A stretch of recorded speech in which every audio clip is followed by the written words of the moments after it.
3 काम आपको करने सत्संग में आए तो। अब जो नहीं जानते, अभी से मेरा चैनल है, उसके ऊपर ओके करो, सब्सक्राइब करो और मेरे से जुड़े रहो। बहुत सारी बातें ऐसी बताई है मैंने जो आप कल्पना नहीं कर सकते हो। हजारों बातें अंदर डाली मैंने वीडियो के माध्यम से, ताकि आप तक पहुँचे, आप उसका आनंद लो। कोई माइनस पॉइंट है तो उसको पढ़ाई के लिए, धंधे के लिए, घर की परेशानियों के लिए, मतलब बहुत सारी, जिसकी सगाई नहीं हो रहे, संबंध नहीं हो रहे, क्या कारण है क्या नहीं है। चैनल से जुड़े रहिए। बोले आई मात की। ये 24 बार इस मंत्र का, गायत्री मंत्र का जप करवाया। आपको पता है कि मकान की नींव अगर मजबूत नहीं है तो शायद मकान गिरने की संभावनाएं बढ़ जाती है। ये अभी नवीन गृह प्रवेश के उपलक्ष्य में इस आज के यज्ञ की एक नींव, इसको मजबूत किया गया। हम इतने लोग बैठे हैं यहां पे, आप समझ लीजिए इतने लोगों में कोई तो सच्चे मन से बोला होगा। समझो मैंने नहीं बोला, इन्होंने नहीं बोला, आपने नहीं बोला, इन्होंने नहीं बोला, कोई तो होगा जो यहां से बोला होगा। देखो होठों से बोलना तो बहुत इजी है, पर यहां से बोलना, तो इस महायज्ञ में अगर एक ने भी हार्ट से बोला, दिल से बोला, तो आज हम सब की नैया पार लग जाएगी। कागजरी एक नाव बनाई, समुद्र में छिटकाई, धर्मी धर्मी पार उतर गा ने पापी नाव डूबाई। कहते हैं कि 1000 पापी बैठे और एक अगर धर्मी आदमी बैठा तो उस नाव को, अगर 1000 धर्मी बैठे एक पापी बैठा तो भी उस नाव को डुबो सकता है। इस सत्संग रूपी नाव में बैठने के पहले सबसे पहले हमको स्थान का डिसीजन सही लेना चाहिए। अगर कोई भगवान की भक्ति करने वाला आपको पास में बैठ गया तो आप बड़े भाग्यशाली हो, ताकि उसकी एनर्जी हमको थोड़ी मिलती रहेगी, क्योंकि वो पास में बैठा है। अगर हम गलत व्यक्ति के साथ में बैठ गए तो समझ लें जो याद था वो भी भुला देगा, क्योंकि वो बार बार बोलेगा, अरे महाराज रे कहीं होने काट, मिराज काट, गुटको काट, सिगरेट काट, मतलब वो चीजें अटिने तो जय बोलो न मौका अटिने वो फेरा चुकाए दे। मतलब और ज्ञानी आदमी क्या बोले, अरे यार आका मत करो रे, थोड़ी बातों करनी तो बारे जान करो यार, अट डिस्टर्ब मत, क्योंकि इन्हों जीव लागोड़ो। शरीर को यहां सत्संग में रखने का कोई मीनिंग नहीं है, अर्थ है तो हमारा मन लगना चाहिए। एड्रेस किससे बताते हैं, गाड़ी को या ड्राइवर को? भाई कहीं जाना है तो एड्रेस किससे बताएंगे? कि बस को जाके बोलेंगे भाई हुण लीजिए ध्यान रखकर बट ले जाए छोड़ दीजिए? नहीं, हम ड्राइवर को बताएंगे। तो हमारा शरीर एक गाड़ी है और हमारा मन है ना, ये ड्राइवर है। अगर इसने सही दिशा पकड़ ली तो इस काया का कल्याण कर देता है, और इसने गलत दिशा पकड़ ली तो इस काया का विनाश कर देता है। शास्त्र में लिखा है कि जो भी यज्ञ करवाते हैं, हमारे घर में यज्ञ कराओ चाहे मंदिर में, उस यज्ञ कुंड में बैठो, जो होम कराने के लिए बैठते हैं जोड़े से, कहीं मंदिर का काम हो कहीं धर्म का काम हो, तो शास्त्र कहता है कि जो गुटखा खाता है, मिराज खाता है, बीड़ी पीता है, सिगरेट पीता है, चिलम पीता है, उसका यज्ञ कभी सफल नहीं होता। कुछ मतलब नहीं है, उसने पानी में बिलोवणो करियो, घी आयुज को नहीं। शास्त्र कहता है कि 41 दिन तक, अगर आज आपने बीड़ी पी तो 41 दिन तक यज्ञ नहीं कर सकते, वो सूतक रहता उसके जीवन काल में। और अब तो 15 मिनट पहला मिराज थूकना है, પછી કે ઓમ સ્વાહા ले हो गयो तारो भलो, पछे कई लोग कहे कि महाराज मैं होम करायो, यज्ञ करायो, हवन करायो तो ही मारे घर में शांति नहीं रही। अब शांति कहीं थारे घर में सौन तो ही नहीं रहे, क्योंकि मिराज खा के बैठा था तू, बीड़ी पीता है तू, सिगरेट पीता है। अरे भाई छोटी सी बात, नाराज मत रही। जो ये जो बीड़ियां ईड़े पीते ना, ये हम लोगों पे नाराज बहुत होते हैं कि महाराज मरीज लारे क्यों पड़िया। अरे लारे नहीं पड़िया भाई, जीव दुखे, इतनी आत्मा दुखे का कंचन जड़ी काया और इन्हें गंदी चीजों देवो। इन्हें वास्ते आत्मा बड़े मोर लोगों री कि भाई क्यों शरीर रो विनाश करो थे।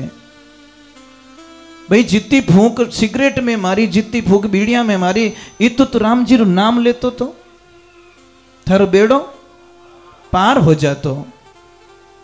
साहब जो 50 साल से बीड़ियां पी रहा ना, वो सिर्फ एक दिन थोड़ा हिसाब किताब कर लेना, उसने 22 से 25 लाख रुपए की बीड़ी पी चुका है। वो सिर्फ काउंट कर लेना बस, नफरत आएगी आपको अपने आप से। फिर भी लोग बोलते मारे कने पैया को नहीं, धुआं तो घने ही काटे उबो रे नाक में, क्यों झूठ बोलता है। अरे साहब ये जो अभी बिल्डिंग बनाई इन लोगों ने, कितना पैसा खर्च किया इनकी आत्मा जाने। और इसी की मेन गेट पर अगर कोई कचरे की गाड़ी खाली कर दे तो कैसा फीलिंग होगा इनको, दुख लगेगा, राजी थोड़ी होने वाले, इनको बहुत दुख होगा साहब मालिक को। बस वही मैं कहना चाहता हूं। ये बिल्डिंग बनी है ईंट से, पत्थर से, सीमेंट से, सरिये से। उसके गेट के सामने भी हम कचरा खाली नहीं करने देते, तो ये बिल्डिंग, वाह कृष्ण वाह, मेरे भगवान ने ये बिल्डिंग बना के हमको समर्पित की कि लो भाई इनमें हो रीजन, इन्हें साफ सुथरो राख जाए। साहब आपके मकान किराए लेते हो, मकान गंदो रखो तो मकान मालिक खाली करावे कि नहीं करावे? कि वो राजी थोड़ी के धन्यवाद यार तेरे को इनाम दूंगा, मेरा मकान जोरदार गंदा रखता है तू, ऐसा कोई नहीं बोलता महाराज। उसी प्रकार वो परमात्मा ने हमको शरीर दिया, और शरीर देने के बाद में वो नहीं पछताएगा क्या? वो नहीं बोलेगा कि मैंने तेरे को शरीर दिया और तू इतना गंदा कर रहा है? तो बस इस मेन गेट से कोई गंदी चीजें मत जाने दो अंदर। हम तो इतना बोलते भाई खराब भी मत बोलो, परंतु क्या करे साहब, समझाते हैं तो हमारे पे गुस्सा हो जाते। परंतु एक बात का ध्यान रखें, जिंदगी के अंदर जो काम नहीं करना है साहब, आप अच्छे लोगों की संगत मत करो, दूध पीना छोड़ दो, ऑटोमेटिक तुम गलत चीज सीख जाओगे। आप एक शराब पीने वाले के साथ में थोड़े दिन की संगत कर लो, कदी न कदी थोने टेस्ट कराइन छोड़ी। और एक भजन करने वाले की संगत कर लो, कदी न कदी थोने 2 कड़ी हिकाइन छोड़ी महाराज, ये गारंटी है। क्योंकि जैसी दुकान पे सामान मिलेगा वैसा ही जीवन होगा। कोई सत्संग चल रही थी, कथा चल रही थी, गांव के कोई सेठ जी जो जिंदगी में कदी सत्संग में नहीं सत्संग में नहीं जानो, मंदिर मत नहीं जानो, दान पूर्ण नहीं करनो, धर्म नहीं करनो, धर्म रो नाम रहता तो उन्होंने ताव आ जातो, पुण्य का नाम लेते ही उनको अटपटा लगता क्या मारो जीव दोरो वेवरियो, मारो जीव घबरे, मने उल्टी रही ले। अब समय का संजोग हुआ साहब, एक दिन गांव में कथा चल रही है, उनकी पत्नी ने बोला उनको, हे पतिदेव 60 साल की उम्र हो गई, कदी तो भगवान की भजन में नहीं गया, कथा में नहीं गया, एक काम करो ने मारी अंतिम इच्छा पूरी कर दो। पता नहीं मेरे प्राण कब निकल जाए, पर मेरे मन में ये नहीं होना चाहिए कि मेरे पति को मैं सत्संग में नहीं ले जा सकी। तो बोला लक्ष्मी क्या करना है कि वहां कथा चल रही है, मेरी तबीयत ठीक नहीं है, मैं कथा में नहीं जा पाऊंगी, पर आपको मेरे बदले में जाना है। सेठ जी ने बोला ठीक है। अब वो सेठ जी जैसे ही आए, एक अंदाज लगाना, जो जिंदगी में कभी किसी को 50 रुपया कहीं भेंट नहीं करता या दान नहीं करता, वही आदमी अगर 1 लाख री बोली ले ले तो सब इनो मुंडो देख नहीं देखी सब, क्या आज कोई भूल तो नहीं किया है, ये भूल में तो नहीं बोल गया, जिंदगी में कभी 100 रुपया नहीं बोला और 1 लाख बोल रहा है। अब दूसरे ने 5 लाख बोला, उसको नहीं देख रहे लोग, उसको देख रहे जिसने कभी 100 रुपया दान नहीं किया। अब जैसे सेठ जी आए तो पूरी पब्लिक जय बोलने लगी, तालियां बजाने लग गई कि वाह भाई वाह, सेठ जी पहली बार जिंदगी में कथा में आया। अब जैसे सेठ जी आए, सबने बड़े प्रेम से बोला आइए, एक बिस्तर बिछाया उनके लिए, व्यवस्था की, भाई बड़े सेठ हैं, बढ़िया बिस्तर लिया और बोला कि अब बैठिए। इतने गुरुजी आए नहीं थे कथा में, तो सेठ जी ने बोला कब आएंगे गुरुजी, कि थोड़ा टाइम लगेगा। वो बिस्तर कहां बिछाया पता है? कूलर के एकदम टच में, जहां कूलर चल रहा था, ठंडी ठंडी हवा आ रही थी, जेठ महीनों। सेठ जी बोलिया थोड़ा आडा रह जाओ। अब जैसे ही सेठ जी सोए तो सेठ जी को नींद आ गई। अब गुरुजी आए, कथा था सुना ली, सब कुछ कर दिया, सेठ जी को कुछ भी पता नहीं है। अब वो आदमी जिसका बिस्तर था वो एंड में जगा के बोला कि अब जाइए। पहला शब्द क्या था याद है? क्या बोला? आइए। दूसरा क्या था? बैठिए। तीसरा उसने बोला कथा पूरी हो गई, कि कथा हो गई, सब कुछ हो गया। उस आदमी ने, सेठ जी ने बोला यार कथा में आनंद तो बहुत आता है, कोई डिस्टर्ब नहीं, बड़ी शांति, क्यों नींद आ गई भरपूर। अब वो घर पे गए, 3 घंटे से गए, सेठानी को अंदाज हो गया आज मेरे पति ने कथा पूरी सुनी। वो राजी हो गए, हे भगवान पहली बार 3 घंटा कथा में बैठनो। सेठ जी को पूछा कथा कैसी लगी? अरे मैंने जिंदगी में इतनी आनंद नहीं लिया। वो मन में खुश हुई, अरे राम जी पहली बार ज्ञान, पहली बार में आनंद हो गयो। सेठ जी कथा में क्या क्या सुनाया गुरु जी ने? कि देखो मने दूजो कोई याद नहीं, 3 शब्द याद है जो कोई सुना वो। तो पहलो शब्द है तो आइए, बैठिए और अब जाइए। वो पत्नी बोल रही है ऐसे कथा में तो कभी आया ही नहीं, आइए बैठिए और जाइए। बोले आपका दिमाग तो सही है ना? अरे नहीं मैं बोल रहा हूं वही सुना मैंने, 3 शब्द सुने मैंने। महाराज सेठानी ने बड़ी होशियार थी, वो बोले नहीं नहीं पहले दिन इतना ही मिलता है, पहले दिन शुरुआत में इतना ही देते हैं गुरुजी, ज्यादा नहीं देते। अब भगवान की ऐसी कृपा हुई, अब वो देखो दिन भर हुतोड़ो आदमी, रात रात नींद आवे कहीं। अब सेठानी तो बोली मैं तो थक गई हूं, मैं सो रही हूं। वो बोले मुझे नींद नहीं आ रही, मैं क्या करूं? तो वो बोली बैठो यहाँ पे, आसन लगा के देती हूं, और वो गुरु मंत्र दिया ना आपको, वो जपना स्टार्ट करो। अब सेठ जी ने आंखें बंद कर दी और अकेले बोल रहे आइए, बैठिए और अब जाइए। 3 शब्द। रात को 2 बजे एक चोर निकल रहा है, गेट खुला था। चोर ने बोला यहां ठीक है चोरी हो सकती है, पर जैसे चोर ने अंदर एंट्री की और सेठ जी बोल पड़े आइए, चोर बोले वो तो मराई दी, हो तो जागे। सेठ जी बोले बैठिए, वो चोर के बेवनो क्या हो, तो चोर क्यों जाने में ही फायदो है, चोर पासो बैक। तो सेठ जी ने प्रेम से बोला अब जाइए। चोर ने बोला पहचान तो दियो, अब कल अपने नंबर पक्को ही है। चोर ने बोला कुछ पाने के लिए कुछ खोना पड़ता है। वो बापड़ो कटू लाई और धन दौलत चोरी करी लाइन सेठ जी की जोड़ी में नया कन कहे अब लीजिए। सेठ जी बोले क्या है? कि जानता बीनता हाका मत करो, शांति रखो, इतु ही है मार कने। बेचारा चोर तो चला गया। अभी सुबह का टाइम हुआ, लक्ष्मी को बोला लक्ष्मी कि क्या कि मेरा गुरु मंत्र सिद्ध हो गया।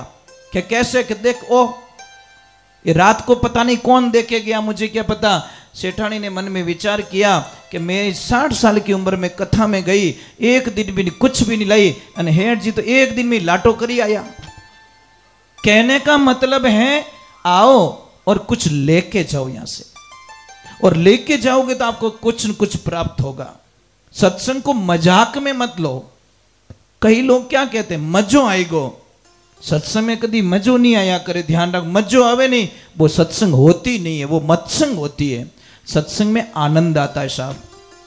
सुख का विलोम शब्द दुख है, मित्र का विलोम शब्द शत्रु है नहीं? मतलब हर चीज के विलोम शब्द मिलेंगे, पर आनंद का विलोम शब्द आपको कभी मिलने वाला आनंद से क्या बनेगा? परमानंद बनेगा, और परमानंद से ब्रह्मानंद बनेगा, परंतु उसको बैक साइड में नहीं आता। इसलिए आनंद लीजिए। क्या लीजिए? 3 काम आपको करने सत्संग में आए तो। मैं हमेशा साधना करके ही बैठता हूं। एक तो बजानी आपको ताली। ताली बजाऊं तो खून ठंडा नहीं पड़ेगा, खून ठंडा नहीं पड़ेगा तो आलस नहीं आएगा, और आलस नहीं आएगा तो नींद नहीं आवे, नींद नहीं आवे तो भजेड़ लागी को नहीं। समझ में आ रही कि नहीं आ रही? और नींद आनो ही भजेड़ो ही साहब। दूसरे नंबर आपको मेरे साथ में गाना है, आवे जोड़ी गई जो। और तीसरे नंबर आपको खूब नाचना है। जिन्हें नाचनो आवे वो नाच जो, जिन्हें गावनी आवे वो गाई जो, जिन्हें ताली बजानी आवे। अब कई लोग माने के महाराज उस हाथ कर जय बोलो तो मिनक माने कहीं कहीं, कम से कम मेरे को मिनक माने कहीं कहीं। एक छोटी बात बोलो बोलो, मिनक थोने छोका किया ही कदी था। कद बोलिया भाई? एक आदमी बढ़िया टेंट लगावे, ब्याह शादी में बढ़िया खर्चो करे तो कहीं क्या तो बावड़ो रियोड़ो है, अन कम खर्चो करे तो कि 1 नंबर रो कंजूस। बोलो ज्यादा किया तो बावड़ो हो गयो, कम कियो तो कंजूस। अब कुछ भी कर लो, कितनी बढ़िया भोजन बनाई जो थे, लास्ट में पूछ जो भाई साहब प्रसाद की करे कि सब रेडी, पण पुड़िया कलडी गणी बेटो 1.5 किलो खाई गो। कुड़िया पड़ी है ने, कलडी पड़ गई पुड़िया। और कितनी ही बढ़िया मकान बनाई जो थे, कितनी बढ़िया। लास्ट में पूछ जो भाई साहब मकान की कर बनियो कि सब बढ़िया, पण नाल हांकड़ी गणी। अब तार बिछावनो नेकड़ो नाल में कहीं क्यों हटा काटे? 10 साल में बिल्डिंग बनी है, 2 दिन में को बनी, तू 10 मिनट में कसूर काट दियो। तो दुनिया है साहब, कितना भी अच्छा करना, मैं कितनी बढ़िया वचन गाऊला, कितनी बढ़िया बातें बताऊला, पर जिन्हें पसंद नहीं आवे वो तो नीचो जान के महाराज में तो की को नहीं, दम को नहीं। देख जो थे। और हमको सारी चीजें पता रहता है, इसलिए हम बिंदास रहते, फ्री माइंड रहते। हमको पता है, मेरे गुरुजी कहा करते थे कि बेटा जब तक तू जिंदा है तेरी निंदा होती रहेगी। मैं जिंदा हूं, मेरी निंदा होगी साहब, इसलिए परवाह नहीं करते हैं, आनंद में रहते। अंबर ओढ़ना भूमि पतना बीच मसाना सोई, भूत पलित का कोई शंका नहीं माने, और नहीं हंसे नहीं रोई, फकीरी निर्भय पड़ा निर्मोय। एकदम निर्भय हो गए सब, आनंद में हो गए। बस दुनिया सारी रूठ जाएगी, कोई परवाह नहीं है, पर मेरा राम ना रूठे। बस कै संत सग्राम हाथ में हीरा आया, एड़ा एड़ा गाल गोपन में छवाया। तो आप लोगों को एकदम फ्री माइंड होके बैठना है। बैठो, थोड़े जच्चे जीते ही बैठ जो, मैं थोड़े पाबंदी नहीं लगाऊं, पर बैठनो फ्री माइंड हो गए। क्योंकि ये नई बिल्डिंग का मुहूर्त है, और मैं हमेशा पॉजिटिविटी करके जाता हूं, हमेशा अच्छा काम करके जाता हूं। मैं ठेठ मारवाड़ वहां पर दर्शन करने आयो, और मैं सुबह निकल जाऊंगा वापस। ये भाई साहब का प्रेम था, इन्होंने बोला आना ही पड़ेगा, तो मैं आ गया राजस्थान से। पर अटे आए नहीं, आप लाड प्यार नहीं मिले तो थोड़ो दुख लगे साहब। और मुझे लग रहा है सब अभी तो एक्टिव हो एकदम, और जो नहीं हंसता है नहीं गयो काम हो की कामरी को नहीं जिंदगी। सच में मजाक नहीं कर रहा हूं। देखो जिस कुकर की सीटी बजती है उससे कोई खतरा नहीं है, पर जिन कुकर की सीटी बंद रह जा नेड़ा मत जाई जो, मुंडो काबरो कर देला वो। समझ में आ रहा है नहीं? जो व्यापारी हंसता है ग्राहक के साथ में, वो धंधे में कभी फेल, और तो नहीं हंसे ने, बिना बम बोले महाराज, बिना लाख 12,000 रेवे। अरे हंस लो यार, 2 दिन की जिंदगी। हम इतने भयंकर कोरोना काल से बच गए, हमारा नया जन्म हुआ है, इसने प्रलय से हमारा नया जन्म हुआ है, और इस जन्म को भी वापस हम बेकार कर देंगे तो कल किसने देखा भाई? यार भयंकर कोरोना रे मानो आपो बचिया हो। कई लोग गए थे चेक करवाने के लिए, आए वापस पैक होके। कई लोगों को सुना कि खाली चेक कराने के लिए गए, कुछ भी बीमारी नहीं थी, और वापस प्लास्टिक में पैक होके आए सब। वो कम से कम उस प्रलय से हमारे को कोरोना नहीं इतना जल्दी भूल गया। वारे इंसान वाह, इतना बड़ा प्रलय आया फिर भी हम भूल गए साहब। थोड़ा सा ध्यान रखो प्लीज। कल किसने नहीं देखा, आज जियो यार, एवरीडे जियो, पल जियो, कल मत जियो, अभी जियो ना, अभी हंस जाओ, वो तो कहे कल हंसू कल देखी कौन एकलो ही हंस जाए छत माते जाए पर कहीं हंसी बेटी रे बाप। तो थोड़ा जिंदगी में जी लो, 2 दिन की जिंदगी 2 दिन का मेला कुछ नहीं है ना। चलो ये बच्चे अच्छे क्यों लगते, बच्चे होते हैं बहुत अच्छे होते हैं, मतलब बच्चे के मन में काम क्रोध लोभ मोह अहंकार कुछ नहीं है, इन वास्ते शकल फूटरी लागे। वो कबाड़ कारखाना तो अपने माइंड में भरी उड़ा है, समझ में आ रही है। बच्चे की शक्ल देखिए आप, ऑटोमेटिकली एक एनर्जी प्रोवाइड होगी आपको। बच्चे को देखकर मन राजी हो जाता है, क्योंकि उसके मन में कोई विकार नहीं है। इसलिए बच्चे को भगवान का रूप दिया गया। भाई बच्चे का रूप ही भगवान का रूप होता है, ईश्वरी रूप होता है।